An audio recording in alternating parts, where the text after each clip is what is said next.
Hey friends, Jonathan Neal Fitness here, and welcome back to Myofascial Mondays. Today we're going to be covering a spot in the lower back. Now we know that the lower back, of course, is one of these just very, very common areas that we feel tightness, that we feel tension.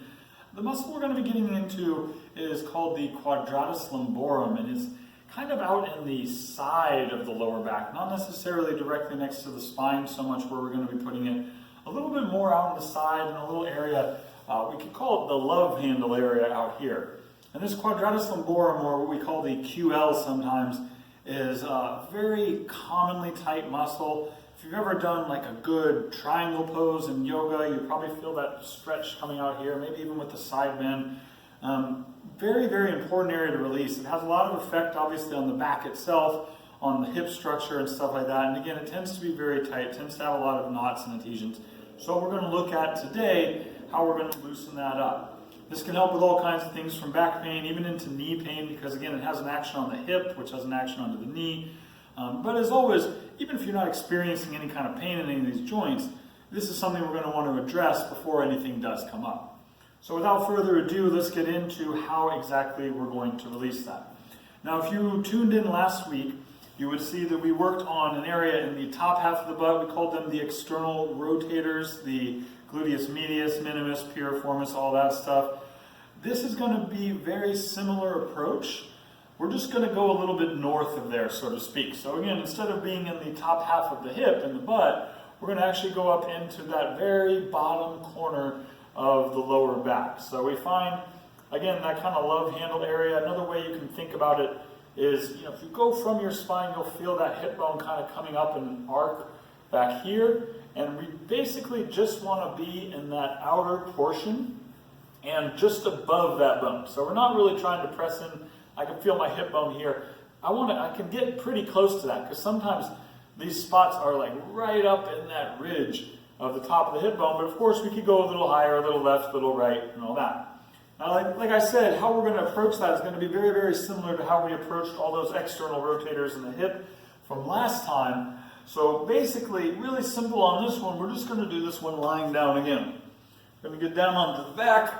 I'm going to take my trusty lacrosse ball. Again, as always, you can use any kind of ball. Just pick one that gets in there but doesn't hurt you too bad. And then I'm basically just going to kind of lift up. I'm going to get the ball in there. And again, I can get pretty close down to that hip bone. I can go a little bit more up. The things we want to make sure of is that I'm not on the hip bone itself, and I'm definitely not tracking in and putting the ball on the spine itself. But any of that soft tissue right out there, again, I can kind of roll a little up, a little down, a little left, a little right, and I can find a spot right about there. Now I can hold myself up. If you notice, my butt is kind of off the ground. I'm using a little bit of my legs to hold myself up. I'm really trying to rest into the ball, as that's something obviously we really want. Again, sometimes, our goal here is to try to relax. So if it feels like you're doing a lot of work with the legs and it's hard to relax, you can always use something. I'll just use my hand. I'll make a fist and kind of just put it under the left side of that lower back down there, under the sacrum, and just let that kind of hold me up here so I can relax the legs a bit. You could always fold up a blanket or put any kind of object that helps to keep you up there. That being said, you also can kind of just let yourself relax down into it, just letting the butt come down.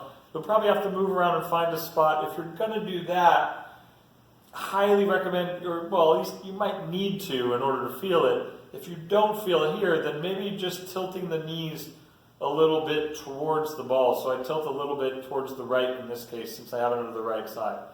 But again, as with all these, whichever one of these I want to use, if I want to hold it up, if I want to prop myself up, if I want to lay down, if I want to tilt, I'm just using any variety of these techniques, of these little movements, these different approaches to try to get in there, find that spot. And then, of course, as always, we just want to rest on that spot, hang out on it until we actually feel the release.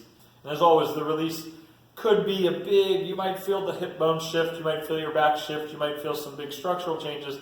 Most likely what you'll feel is just that spot hurts real bad for a while, 30 seconds, couple minutes, and then after you sit on it for a while, again, it releases. So I feel my spot starting to release now. Again, you want to make sure you give it enough time to actually get going. So just one last little recap. The spot that we're actually getting into, again, very important that we do not get onto the spine itself. We never want to place a hard object or really anything jamming into the spine. But all this tissue out here in that love handle area above the hip bone and inside of the spine, all of that is going to be fair game. And that really whole kind of fan-shaped area right there can carry some adhesions and carry some knots that we're going to want to get rid of. So I hope you can use this technique. I know that if you do, it'll definitely help you. It'll help your, obviously it'll help the structure of your body. Again, hips, backs, knees, all these things can be affected by that QL. And so we want to get that released. So this has been Jonathan Neal Fitness. Again, I truly hope you can implement this technique because I know it will help you. And other than that, I hope you like this, and if you do, go ahead and click the like. If you like it a lot and you want to see more of it and you want to continue this journey as we go through the body and release all these spots, go ahead and click on the subscribe. But other than that, you all have a very great day or night wherever you're at, and I will see you next time.